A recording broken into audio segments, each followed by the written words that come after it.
Oke baik, Assalamualaikum warahmatullahi wabarakatuh Bapak Ibu Guru yang terhormat. Jumpa lagi di channel Guru Abad 21, media informasi dan edukasi, channelnya para guru Indonesia.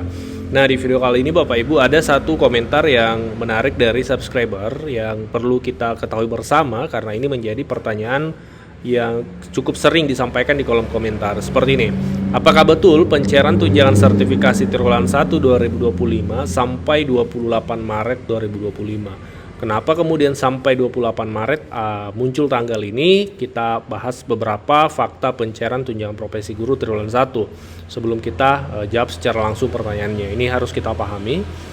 Saat ini memang ada ketetapan pemerintah bahwa libur ya untuk bulan Maret dalam rangka Hari Raya Idul Fitri ya, kemudian hari raya lainnya itu mulai 28 Maret Bapak Ibu. Ini bisa kita lihat kalau kita googling, itu akan langsung muncul bahwa tanggal 28 Maret 2025 ditetapkan sebagai tanggal merah oleh pemerintah Indonesia. Ketetapan ini sebagaimana tercantum dalam surat keputusan bersama SKB 3 Menteri tentang Hari Libur Nasional dan Cuti Bersama.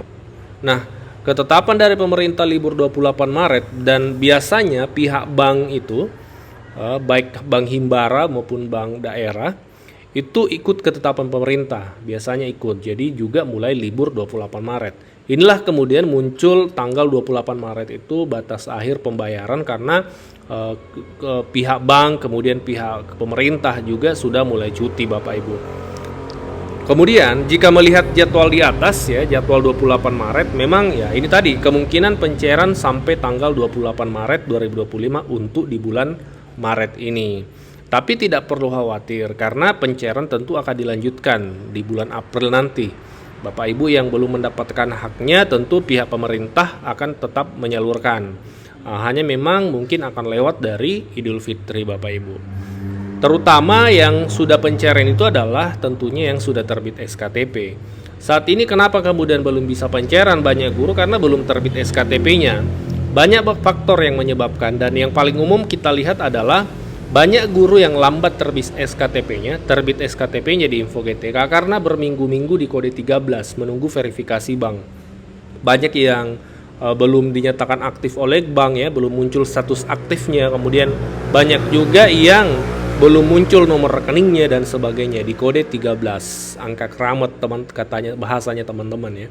Nah, ini yang kemudian menyebabkan sehingga belum muncul SKTP. Tapi per hari ini Bapak Ibu sejak tadi pagi yang kode 16 itu sudah berubah menjadi 16 ya, menunggu pengusulan dinas. Sepertinya ini adalah langkah taktis dari kementerian untuk memvalidkan ya, langsung memvalidkan meskipun belum terverifikasi bank, sehingga dinas bisa mengusulkan dan lebih lanjut lagi bisa terbit SKTP-nya meskipun statusnya di situ belum verifikasi bank. Ini yang menjadi pertanyaan ke depan. Kami belum mendapatkan jawaban dari sumber resmi, sumber valid. Apakah kemudian pencairan tetap dilakukan meskipun statusnya belum verifikasi bank ya? Mohon maaf Bapak Ibu, kami sedang mencari jawaban atas pertanyaan itu karena tentu banyak pertanyaan dari teman-teman guru yang saat ini sudah terbit SKTP, tapi status rekeningnya di situ belum verifikasi bank ya. Kami akan cari jawaban validnya untuk kami sampaikan di video berikutnya. Nah, dengan lamanya Bapak Ibu di kode 13, kemudian muncul komentar-komentar kiri ya, yang menyatakan seolah-olah pemerintah dalam hal ini kementerian itu memperlambat proses pencairan. Ini kemudian dijawab oleh admin Info GTK terkait berita yang muncul, isu yang muncul ya, bahwa pemerintah sengaja memperlambat proses pencairan. Apa komentar dari admin Info GTK? Berikut ini kami sampaikan. Ini yang pertama yang disampaikan Bapak Ibu, kita baca sama-sama untuk kita pahami. Sekedar info, validasi data itu tidak ada hubungannya dengan rekening ya. Validasi data itu kaitannya dengan pemenuhan jam linear, tugas tambahan, kelengkapan data, termasuk NIK, NUPT, KNRE, gaji pokok, dan lain-lain. Perhitungan kebutuhan lain ini belum. Jadi jangan terlalu berharap ada perubahan pada rekening ya. Kemudian dilanjutkan lagi oleh admin Info GTK di pemberitaan berikutnya bahwa untuk rekening sudah ada solusi tersendiri. Tunggu tanggal mainnya. Tidak usah spekulasi, pantau saja info dari sini. Jangan percaya sama hoax yang berseliweran di dunia maya. Jadi yang disampaikan adalah bahwa validasi info GTK yang rencananya 23 Maret kemarin, yang saat ini per hari ini info GTK sedang maintenance perbaikan, itu sepertinya sedang penarikan data lagi, dan disampaikan bahwa validasi info GTK itu kaitannya dengan jam linear, tugas tambahan, dan seterusnya. Untuk rekening Bapak Ibu itu urusannya pihak bank ya. Nah, tapi sudah ada langkah tersendiri, solusi tersendiri yang disiapkan oleh operator info GTK pusat ya, dari Kementerian Pendidikan Dasar terkait rekening ini. Jadi tidak usah spekulasi, dipantau saja info GTK. Kemudian di pesan terakhir, di kalimat terakhir seperti ini. Semoga kalian dapat istirahat yang cukup ya. Biar kami aja yang merasakan kelelahan ini. Walau tetap saja banyak hujatan yang mendera, tuduhan yang menyakitkan, doakan saja kami kuat.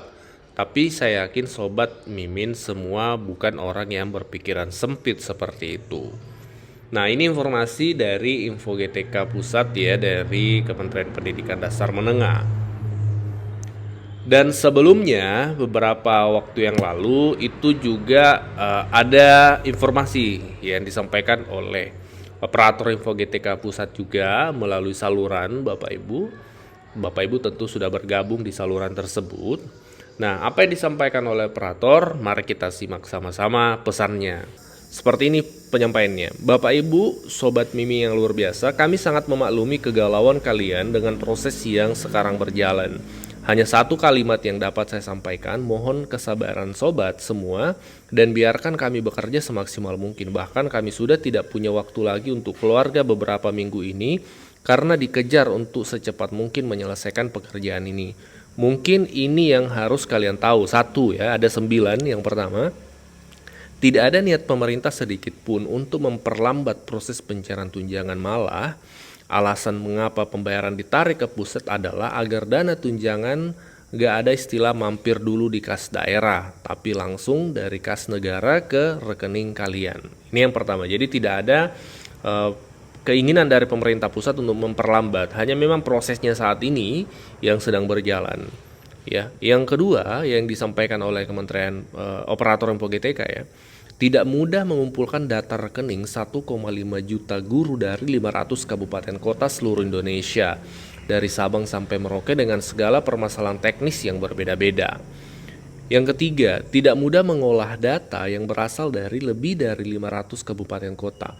Bagi Anda yang pernah mengolah data, pasti tahu betapa sulitnya melakukan cleansing data dalam format Excel. Banyak karakter yang hilang pada saat copy-paste, kolom yang bergeser, karakter asing yang membuat sistem error, dan banyak lagi masalah teknis yang tidak dapat kami sebutkan satu persatu. Nanti saya tunjukkan seperti apa data yang kami dapat agar kalian tahu.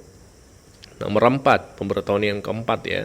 Tidak mudah berkoordinasi dengan lebih dari 100 bank, di mana setiap bank mempunyai aturan sendiri-sendiri, format sendiri-sendiri, prioritas pekerjaan yang berbeda-beda.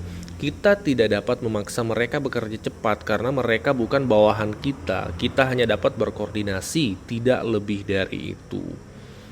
Yang kelima, informasinya dari pihak operator info GTK ya. Walaupun dengan segala kesulitan yang ada, kami menjamin tidak ada hak Anda yang akan hilang, kecuali memang Anda tidak berhak. Ini hanyalah masalah teknis saja, karena ini pekerjaan besar, resiko juga besar, yaitu salah transfer, gagal bayar, dan sebagainya. Yang keenam, kami juga ingin cepat selesai, bisa lebaran dengan keluarga tanpa dikejar-kejar tanggung jawab yang sangat besar ini. Hanya karena komitmen sebagai aparatur yang membuat kami harus bertahan sampai semua ini selesai. Yang ketujuh, kami tidak meminta kalian membantu kami, cukup berikan kesempatan kami bekerja maksimal. Jangan membuat kegaduhan, tuduhan yang tidak mendasar, hoax, dan lain-lain. Jika kalian ingin melihat apa yang kami kerjakan, silahkan datang ke tempat kami, akan kami tunjukkan apa yang Anda ingin tahu. Yang kedelapan, semoga kalian paham, sabar, dan tetap mendukung kami. Semua akan indah pada waktunya. Doakan kita melalui ini dengan baik. Insya Allah ke depan akan banyak pelajaran yang dapat kita ambil. Nah, yang 9, tetap semangat, yakinlah bahwa rezeki kita hanya datang di saat yang tepat. Terima kasih atas pengertian kalian semua. Saya yakin kalian adalah guru-guru hebat. Salam validasi.